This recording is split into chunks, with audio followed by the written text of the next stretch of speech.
From selling candles at flea markets to custom orders from the LA Clippers, we're delving into the journey of two sisters who built their $500,000 a year candle business from scratch.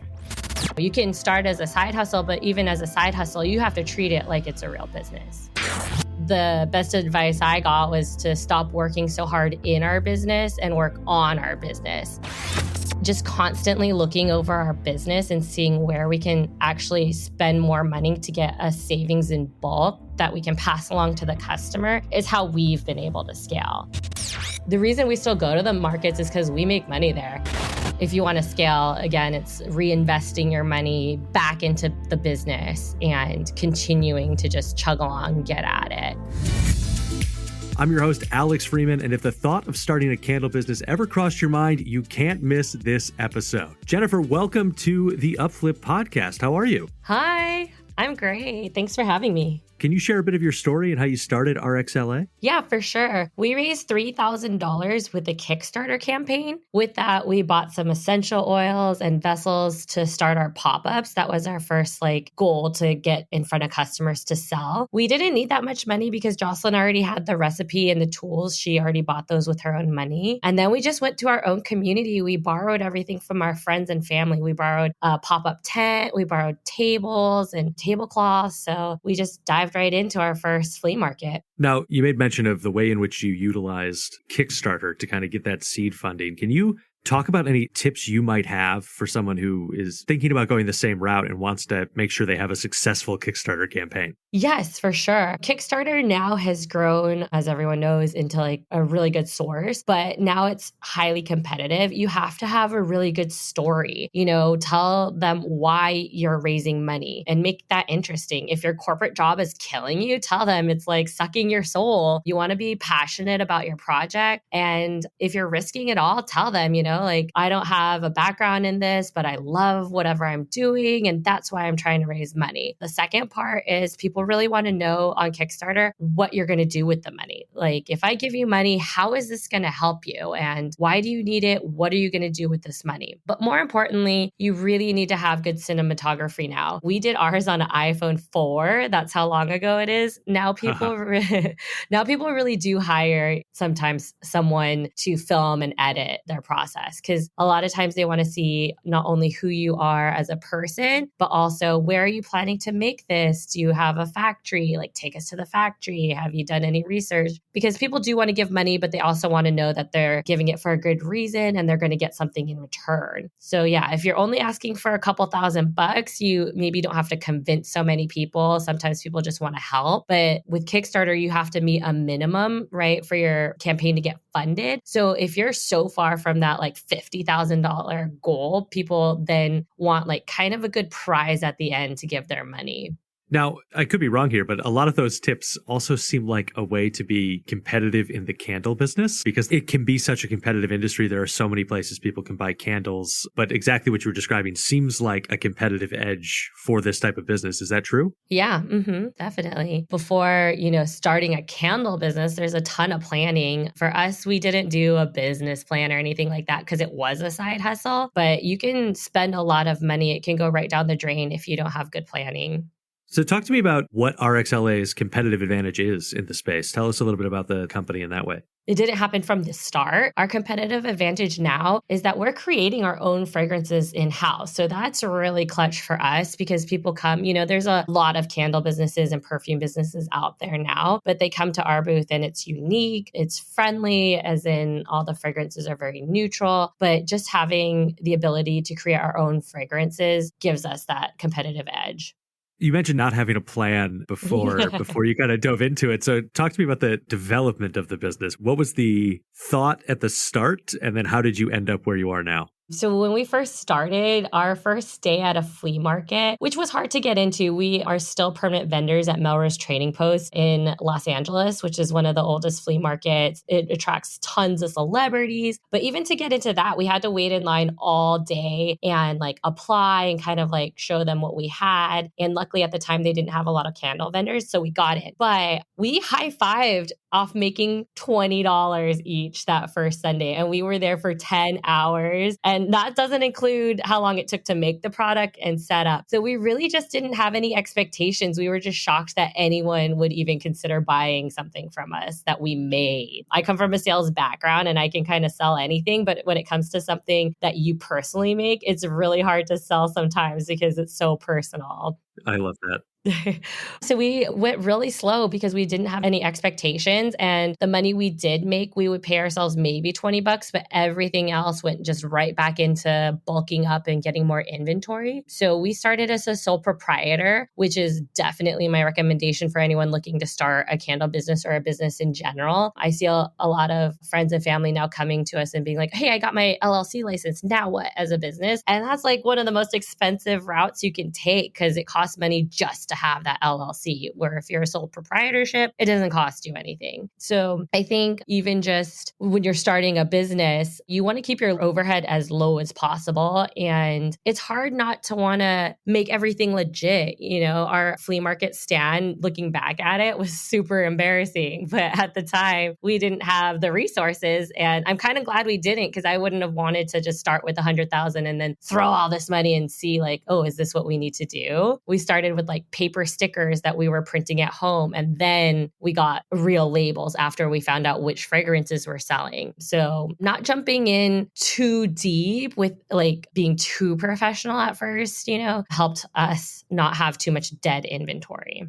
With that in mind, if someone is unsure about if they want to jump full into the candle making business, but they think that's where they want to go, what is like the minimum that they need to test the waters, so to speak? Like kind of how I just said, you could start with $100,000 and barely kind of be getting started, or you could start with $100. Your approach is just going to be totally different. If you start with $100,000, you know, you're going to be spending a ton of money on advertising to get rid of all this inventory you just made ahead of time. If you start with $100, you might have like a couple of testers and do some pre-sales based on the testers people are liking so that you can get the money to actually invest to buy the supplies you need for your inventory. But it can be pretty minimal. You can get a wax melter. It doesn't have to be, we have 4 65-pound wax melters now, but we started with the little Instapot ones that you can buy just for, you know, cooking at home. Then you need a pouring pot of some sort, just some sort of stainless steel pot, some vessels, and vessels can be anywhere from like free to $10 for a nice one. But I've seen people reuse other candle jars that they have. People are using mason jars. They're cutting wine glasses in half. So if you're starting, you know, with a tighter budget, you're going to want to source these things like cheaper as far as your supplies go. But I would say, you know, you could do it for $100. Start just with a handful of candles to sell your friends or family, or even on Instagram. Or if you really want to do the pre-sale thing, you could do it with no money. You can throw up something on AI, get like a look of the candle you're going for, price everything out. And when you get your sales, tell them it's going to take you, you know, 2 weeks to get these out, 3 weeks, and do the pre-sales. Again, you know, people really have to trust you because fragrances are personal. Like you don't want to get something that you smell and you just hate. So you're going to have to be really descriptive when it comes to how something smells so you can sell it to someone if it's not right in front of them. And then I imagine making sure that you deliver on that description, that they don't end up with a candle that smells different from what they ordered. And I'm curious, how do you, you know, if smell is such a personal thing, how do you make sure that your descriptions of the smell are such that someone's going to be like, oh yeah, this is what I ordered? 100%. Like going back to, you know, our competitive edge, making our own fragrances, I think we really know, you know, what we're talking about with the notes and everything. But for me, I like to describe it as, say, like our white tea candle and fragrance is our best-selling fragrance. And to me, I compare it to going to the Westin or going to a fancy resort. A lot of them are using this white tea type of fragrance because it's neutral. So that helps build like imagery in someone's head of what they can expect versus if I tell you it smells like ylang ylang and bergamot, you're gonna be like, well, what does that smell like? And also a lot of perfumes and fragrances and everything have the same ingredients, but how it comes out is gonna smell totally different. So yeah, you have to kind of go with more of like a feeling and vibe, not just the ingredients, because the outcome can be very different. Listeners, if you're looking for further advice and other perspectives on starting a candle business, you can head over to the Upflip blog where we share advice from the owner of Black Sunflower on how to start a $200,000 a year candle business. Jennifer, I want to talk to you about branding and getting started. You talked about like looking back at your first booth and it being embarrassing.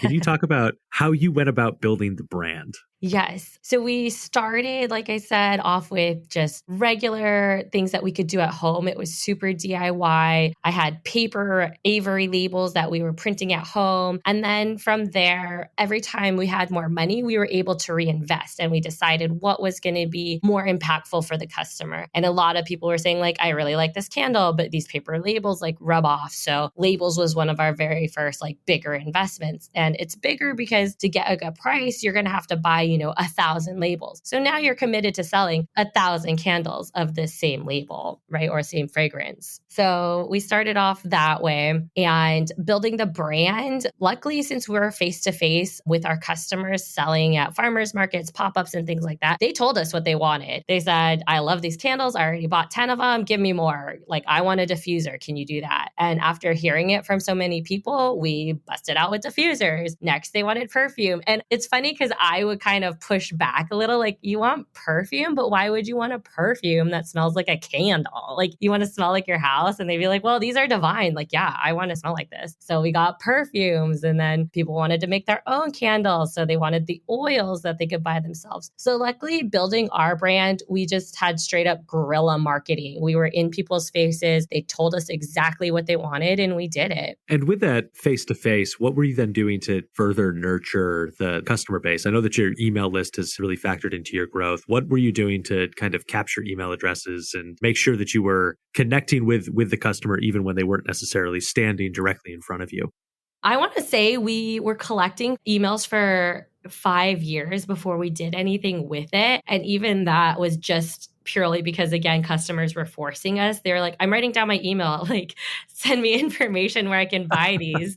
And we're like, you can't, you have to come here. And they're like, I don't want to come to the farmer's market every Sunday to buy these. Like, get a website. So we got a website. And at first, I think we were on Wix or Squarespace. Those are really affordable websites for people starting out. And it just is a template and it had a built-in email area. And I didn't even know people were putting their emails in it. So one of my friends one day was like, you got to start doing your email list. And I'm like, I'm overwhelmed. We're making everything. We're selling them. I can't do one more thing. And she set it up for me. And she's like, look, I'm going to send this up and you're going to see how much money you make. And you're going to want my help doing this because it's like, you're just losing out not doing it. And she opened it and she was like, holy crap, Jen, you have as many email subscribers as my business. And she was working for like a legit known, well-known LA brand. And she's like, you have the same amount of email subscribers. I'm like, from where? Where did you find those? She's like, you have to pull them in. You have to, extract them and put them into another system. So we use Klaviyo now because that's what she told me to use. Formerly, other people were using MailChimp, but I don't know. At some point, they didn't have a relationship with Shopify anymore. So we went with Klaviyo and the rest is history. Like the first couple newsletters she did for me, we made the same amount we made in one newsletter as one Sunday at a market. So I'm like, we spend the entire week preparing for this market. We have to pay rent. We have to bring all this inventory out. It's backbreaking. And then, boom, she sends out a newsletter. We make the same amount of money. So I was like, okay, I guess we need to spend time on this. So when you're at that point, then how does the business pivot? How does it change what your kind of like day-to-day looks like? It's tricky because we have to have enough inventory to go out to all our pop-ups still, which is a lot of inventory. And then that means we need to have back stock in the warehouse. So we're, spending a lot of money on just inventory sitting around so that we have it on hand to be sent out, which is important for us as a small brand. A lot of people want to know when they're buying from you online that this is going to get shipped out. Like it's sitting in the warehouse, it's ready to get shipped. All I have to do is wait for the amount of time it takes you to print the order and ship it. And then the shipping time, because, we're not Amazon. It's taken 5 days through UPS to get to someone. So that part's hard, just having inventory to be online and to like run ads, because you just never know what people are going to buy either. We might have, 2,000 candles sitting around, but they want the one fragrance that we happen to be sold out of. So pivoting to doing online marketing, which is what I would categorize emails as, is just making sure that I'm the one on top of the emails. I know what we have in stock. If we don't have have it in stock. I can't run an ad on that or send an email or a special. And then now just getting a little bit more smart about it. Like before I might just do 25% off the whole website. And now I look around and I see like, hey, we have extra rollerballs. That's what's going on sale this week. That's all that's going on sale. But yeah, it's fighting kind of with yourself on it, because overall I feel like, oh, people aren't going to open this email if there's not some really good special in there. They're not interested in what I'm making them buy if it's rollerballs or oils. But it's kind of like a Pandora's box, right? Because if you want to sell the rollerball, then I got to do like a newsletter and a blog on like why the rollerballs are the bomb and why you're going to want to buy this. And guess what? You're getting a discount today for buying it. So you can't just kind of like spit it out and expect people to open your email and want it. You kind of have to educate and pump them up for it too.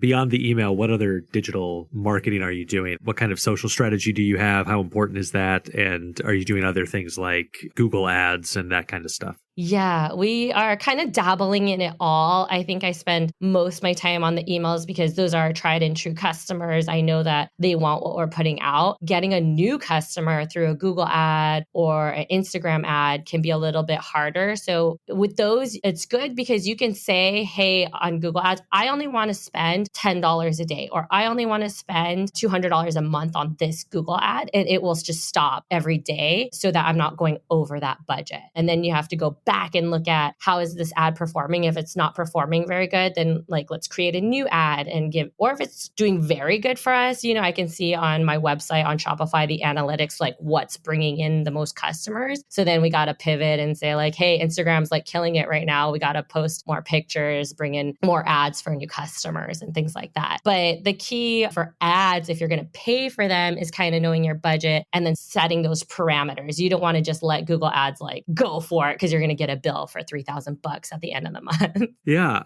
And so with that, it's interesting to me that obviously there's now a robust digital side to the business, but you're still going out to the markets. Why do you still make sure you're going out to these pop-ups and doing the markets and the in-person stuff? We just really like to be in front of our customers, and we're still learning. But also, we have grown our wholesale significantly. All our eggs used to be in this pop-up space. And then when COVID hit, it was like, wow, what are we going to do if we're making 3/4 of our money from pop-ups? So again, we were forced to pivot. But the reason we still go to the markets is because we make money there. In person, when you smell our candles and perfumes, it's undeniable, man. Like people come to the booth, they might put on a perfume, they walk away, and I can't tell you how many times a day I have to smell someone's arm or neck because they're like, I put this on, I can't stop smelling it. I love it so much. What is this smell? So I'm like sniffing people's bodies all day. Like they can't leave without buying it. But yeah, the face-to-face interaction is just so great. And we're still connecting with so many new customers, even at the same pop-ups, because in LA,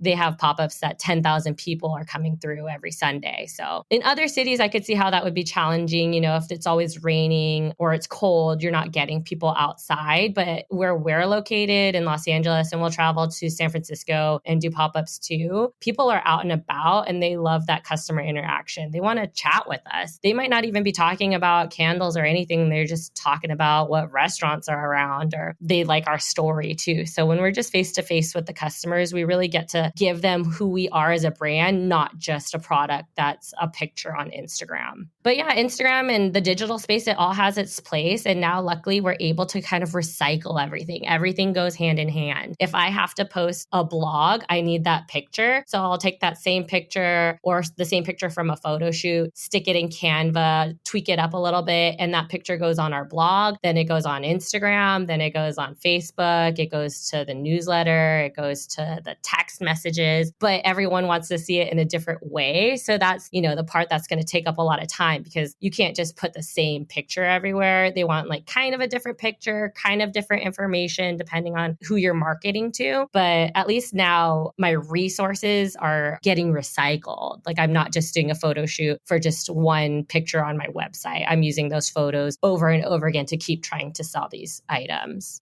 You've added wholesale and bulk ordering as well. Can you talk about when you layered that into the business and how that all came about? Yeah, thank God for technology. Again, people would come to our booth and be like, I want to buy wholesale and I want to take it home right now. And, they would take our whole inventory. And then we're like, how do we deal with these wholesale numbers? How do I know they even have a license and all these things? And so for a while, I was handling wholesale on my own and just trying to do my best to like keep everything categorized, which at the end of the year for tax season was just a nightmare because, one more hat for me to wear as a business owner. But now we use Fair. There's so many new apps and companies that are making every aspect easier. And for us, I find we're on a lot of wholesale platforms now, but I find I really like Fair because they let us import our own customers. So I'm not necessarily paying them commission to get me new customers. They do take commission if they find me a wholesaler that wants to buy it from us, but they just simplify it because you have to already be licensed to be on Fair. So I'm not getting people kind of like scamming me, trying to just get wholesale for free, but they're just a regular buyer. But it connects me with so many shops around the world, or they are international now, but mostly in the US for this platform. But the platforms are now just taking so much off of the business owner. Like now I can just have my catalog up here and the order comes to me just like if you're ordering from my website, versus in the past, I would have to get your business license, get your order. You'd be like, oh, I want this fragrance. And I'd say, we don't have it, and then we'd be going back and forth for like even a week. And this person's just like, I just want these products. Can you hurry up? But there's so much conversation to be had. Now they can just get onto their Fair. They see exactly what I have in stock. They see when it's going to be back in stock and they order. And then I can fulfill it from there. In the past, I'd have to call them back and be like, okay, now I've looked at how much your order is. I've packed it all up. I had to weigh it myself and it's going to cost this amount. And they might be like, oh, that's too much. Can you take out 10 candles? So Fair really, really helps because now they just fulfill it and they send them a bill for the shipping if they're paying for shipping on the back end. So those things are game changers because it doesn't sound like a lot, but those are huge time sucks. It could take me a whole day just to do, or half day just to do one person's order on wholesale. And now I don't have to do that. And now that I don't have to do that, our wholesale is up 100% year over year because I'm not involved in it. When someone has to do something, when a customer has to do something that's too hard, they're business owners too. They're just going to say, forget it. Right. But now they could just hop on there and order. So different platforms are big game changers. Piba is a new platform that I definitely recommend to people if you're trying to sell in Asia. And it's exactly like Fair. They basically hit me up and told me they stole Fair's model. And they're like, you can import everything just like Fair. It works just like Fair. And that's important too, because I've been on other wholesale platforms where you have to do data uploads. And if you're an owner and you know what that is, oh my gosh, it's a disaster. You're doing like HTML code, you're sending them Excel spreadsheets, you're trying to like label all your pictures so that they match the SKU for, but Fair and Piba, they took all that out of there. It's just like uploading any other website. You don't have to be tech savvy to work with them. But Piba, man, people in Asia, they are buying USA made stuff right now, which is kind of crazy. Like before they'd be, made in China is great, but now they're like, no, people here want made in USA. So they're importing our candles by the pallet to get to their stores. So even in like, I think 1 month we surpassed a whole quarter on Fair just because of the sheer volume that they're exporting stuff into China now. But again, like just going back to the platforms that, before we would get inquiries from China, but there's just no way. I don't know how to deal with customs. I don't know how to ship this to you.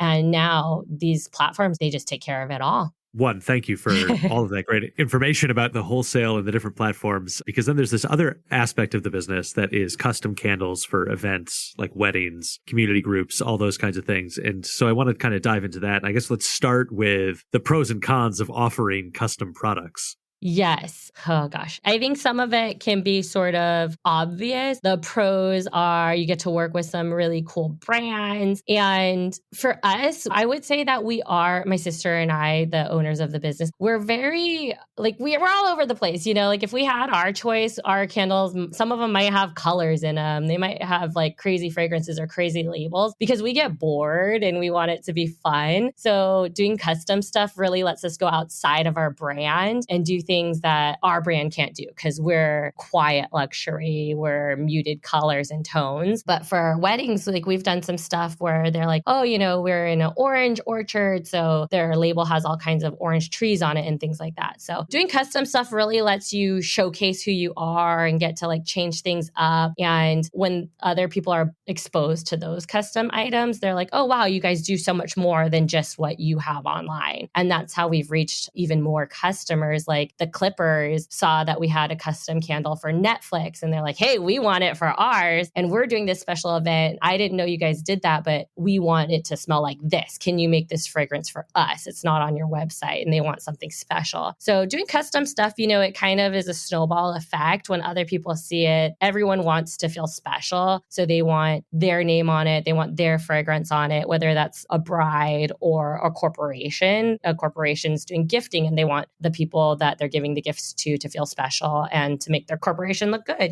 The cons are it can be very expensive sourcing all these things. We don't want to just have all these custom vessels in our warehouse sitting around waiting for the next person to order. Because again, they're customized. We don't know if, Netflix is going to like this black tin that we used for somebody else. So not buying in bulk for these companies can be very expensive. It's time consuming to be sourcing the items that they want. There's always, the fear that they don't like it. And if you make something custom, we can't necessarily just sell it on our website. So you have to make sure the paperwork's all in line too, that they know what they're getting and that it's final sale and they're happy with it so that they use it and come back. The pros would definitely be just getting your brand out there in different ways, being able to showcase who you really are and have some creativity. And then the cons, definitely pricing. You would think like, oh gosh, you guys are killing it. You're doing stuff for the Clippers and Netflix and all that. And while these companies do have bigger budgets, they can also go somewhere else who can produce it for less. So you still have to be very competitive with your price. You're not necessarily charging them double, what you usually would charge. You have to still have it in line with what other people can do for them too, so they stick with you.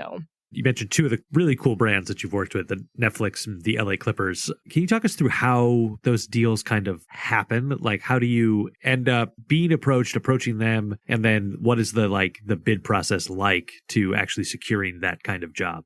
Now we're really lucky in LA because so many of these corporations are, for now, in LA. And a lot of the corporations have these really cool initiatives to work with the community, and they're super big on small brands. So we've been lucky just because we're at the pop-ups and consistent, which is another reason we continue to be there and have a presence. They approach us. Our first big gig was with Apple Pay, and Apple Pay was working with Smorgasburg and small vendors to use Apple Pay to show us like the pros of offering Apple Pay at our booth as a merchant, a credit card merchant for us. And they said, hey, we have this big thing coming up. Can you guys make custom candles for us? We made 4,000 candles for them to give away. I think they were charging people $1 for our candles to get out on the street and hope that they'll sign up for Apple Pay in return. So that was a really cool gig. And then from there, BuzzFeed saw us. They had us come out to their corporate offices to sell our candles to their employees. And it was just something that they thought was cool to have something special for their employees to be able to take paid time to just go walk in the courtyard, eat their lunch and like buy candles. And then that got around. Some Tesla employee saw it and was like, come to Tesla. I want this. I want to shop on my break. Or, we don't have time on Mother's Day to get all the presents. So come out. A lot of guys work at Tesla and all these men were providing,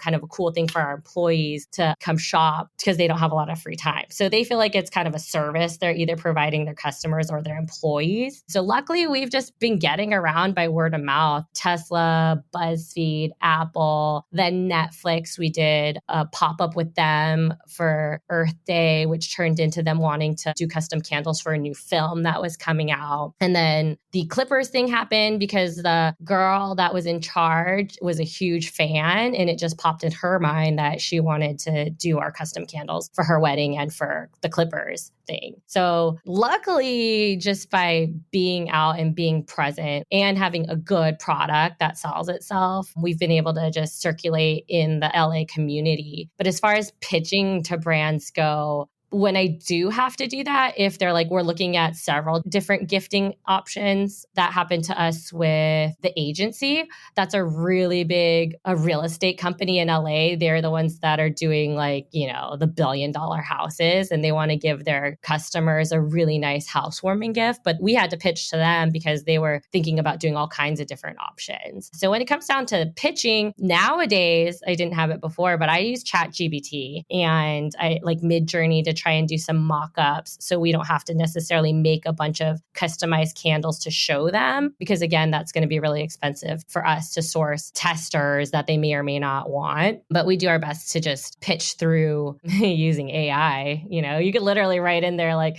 pitch me candle company to whatever agency you're looking at. So that's very helpful. As you kind of like talked us through this, it strikes me that the business itself has scaled what feels very naturally, just kind of like listening to customers, saying yes to opportunities. As you look back on the business having scaled, what advice can you offer to somebody who is starting out and would like to achieve the scale that you've achieved?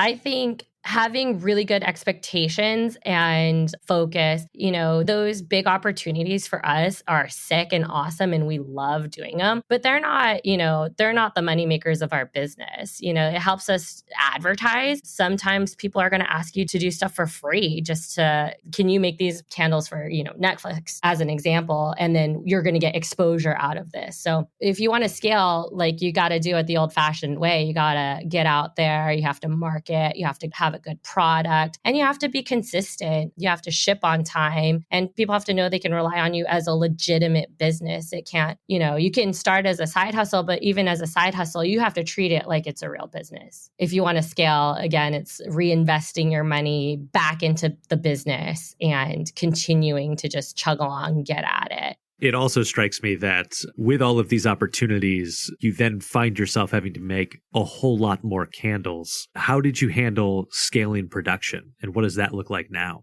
Luckily, we have just like such a good team. My sister and I used to make the candles, do everything ourselves. And now we have 2 part-timers. That's it. Maybe 3, a third person to work pop-ups. But Jesse works for us. Actually, he does work full-time in the warehouse, and he makes all the candles and perfumes and pours and things like that, where my sister and I will create all the fragrances. And so it makes it easier for the guys to just go in and bottle or pour things, right? So the best advice I got was to stop working so hard in our business and work on our business. So that was a huge thing for us to scale, is for me and my sister not to be physically making every single product ourselves. We still have a huge hand in it. We don't have like a warehouse manager making sure. So that's still our job, making sure everything's being made correctly. I'll kind of further the question here because I'm curious about not only as you scale production, the challenges that are there, but then like also in those growing phases, like how did you evaluate, okay, we have to add another person and financially that's going to make sense beyond this moment? Again, just taking a cue from like how we grow as a business, like all organically, there came a time when we knew we had to hire Jesse, which was back further along to take some of the work off our hands. And in turn, I knew that by hiring him, I had to make up the costs by doing more marketing and more advertising. And now, rather than keep on hiring people, I'm using other tools to take more off of our plates. So using, again, Fair and Piba to handle our wholesale, just having things go more digital so we're not doing everything so manually. So that's helped a lot so that I can achieve more day-to-day and still have time to be working in the warehouse. Another thing for scaling is buying everything in bulk. So before, if we were buying, fragrance oils are super expensive. The perfume oils, they can be for high-end ones, meaning perfume grade, they're cosmetic grade, they're cleaner, they're better for you, and then they smell a lot better too because they're not as synthetic. They have more natural oils in them. They can be anywhere, if you're not buying in bulk, they could be like $5 to $10 an ounce. And it takes 1 ounce to make one of our candles. So getting that cost down is huge. So we had to scale back on fragrances. So scale back on the fragrances. That means we're able to buy more of one fragrance to get that price down. So just constantly looking over our business and seeing where we can actually spend more money to get a savings in bulk. that we can pass along to the customer is how we've been able to scale. And then just getting rid of products that aren't necessarily selling as quickly. If they can't sell quickly and I can't get through the ingredients fast enough to buy in bulk, then we can't sell it anymore. I can't just buy, one jug of alcohol. I got to buy a barrel of alcohol. So that means we need to make these products and we need to sell them. So yeah, scaling for us means buying more in bulk, not necessarily having to take on more people for more labor so far. And then from here, it's going to be automating our label process. It used to take us a long time to put on labels on our candles. And now we get those screen printed. I'm not sure the proper term, if it's screen printing or laser printing or whatever, but we get them printed onto the candles now. And eventually we're going to have to do that with the perfumes and the room sprays and everything. And that cuts down on labor. So we can still just make things faster without hiring more people. As you kind of like go through the process of finding suppliers and making sure that, you can get it at the right price, you obviously also want to keep an eye on quality as you're offering a high quality product. How do you vet vendors and suppliers to kind of hit that vector in the right spot? Yeah, that's all part of it. It's so frustrating because we're working with a candle factory that makes the same vessels for Voluspa, which is obviously a super well-known high-end candle company. I mean, they're big time. And the first round I got from them, and this is a huge investment, they were cracking. The jars were cracking. So even like spending more money with a well-known supplier doesn't mean I'm getting a better product per se. So it's still about having that communication with the factory and being like, I need this, you have to know a lot. And for us, we learn as we go. They were like, oh yeah, that vessel only, lasts up to 200 degrees Fahrenheit. If you want 700 degrees Fahrenheit, it's going to cost this. Or we buy our bottles from really reputable sources and they're still leaking. So it's a constant back and forth, trying to find vendors who have the best price, the best quality, but you still have to be on top of it because even just now I got a whole 2 pallets of perfume bottles that were leaking and I had to call them, send videos, they don't always just take your word for it. So you just really have to be on top of it. But finding the vendors in the first place can be very difficult and it always is going to cost more money,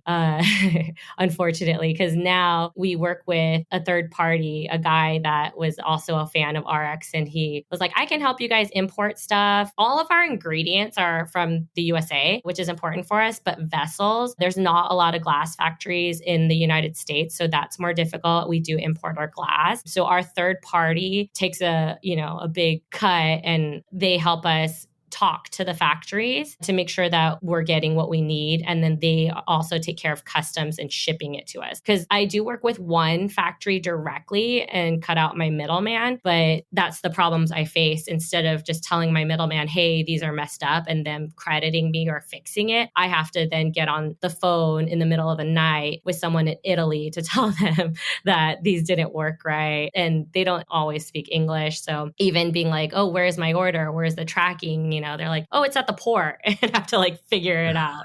So yeah, working with someone that you trust, a third party is helpful. And I think that can save you money in the end, even though you're paying them, but they have all the resources. They have the connections to find, I can show them a glass I want and they can find it and quote me on several different factories they've talked to and get me samples so that we're comfortable and happy with the stuff that we're getting. Because as a single person, as a single company, if you don't have, sometimes if you're not talking about 1 million jars, these factories aren't even going to talk to you, but they'll talk to a third party supplier that they trust and they know they're not wasting their time because you're actually going to order glass. It is definitely difficult if you are starting to scale working with a third party person to help you do that. An importer, I highly recommend. Otherwise, me and my sister would also find glasses we like and we would scratch off the labels and find out where it was coming from. So that's another way to try and find out because a lot of the people in the US, they're just middlemen, like SKS Bottle, they're a huge bottling company and I do really like them. They have great customer service, but they are getting their bottles from overseas. So if you can find out what factory is actually producing them, you can sometimes cut out the middleman. So another thing I did one time was I was in a restaurant and I happened to walk by their storage, going to the bathroom, and I was like, ooh, taking pictures of the boxes because it had the name of the glass companies on them.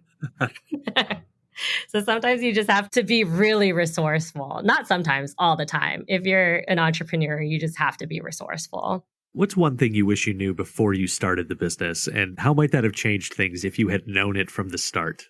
I'm kind of glad I didn't know a lot of things because I think it might have deterred me in a way because it is a lot of work. I guess that's what I wish I would have known is being an entrepreneur doesn't mean you work less. You work more, a lot more, but you got to work at something you're passionate about. So I guess I wish I would have known like really, really what a candle business entails. I'm carrying 50-pound boxes of wax all over the place. When we started, I couldn't carry them. I couldn't get it out of my car when we went to go buy them, and we were buying like one case of wax at a time. Now we buy them by the pallet and get them delivered. But, physically I couldn't do it. And when you think of starting a candle business, like that's not what comes to mind, carrying a 50-pound box of wax up the stairs to the kitchen. But I wish I would have known how resourceful I had to be. And I think I would have opened up sooner about using those resources. I never wanted to bother anyone. So, even with the emails and how to do it and how to export, I would have asked my friend for help much sooner because that was really huge for us. And believing in yourself, it takes a lot, and you have to really believe in yourself to sell what you have and to know you're going to make it through. So if I believed in myself, I would have believed in our products faster and I would have gotten to stores faster. I just didn't feel comfortable asking for those things up front. So it took us, 2 to 3 years to go full time on the business, where I think we had the capability, my sister and I, to do it within a year. We were just scared.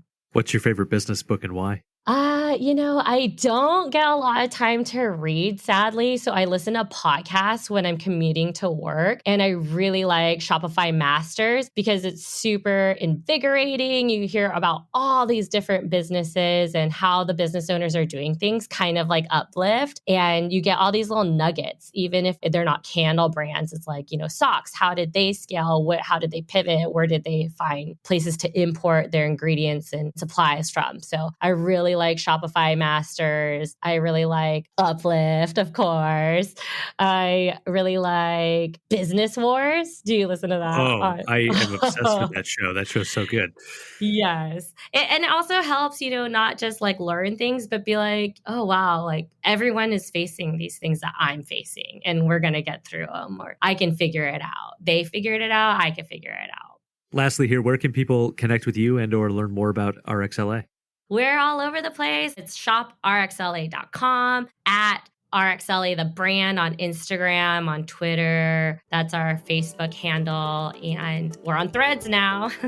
That is going to do it for this episode of the Upflip Podcast. Listeners, you can find more advice for how to start or grow a business the right way on the Upflip Hub. And if you like this episode, let us know by leaving a review on Apple Podcasts or wherever you are listening right now. Jennifer, thank you so much for joining us. Thank you so much for having me.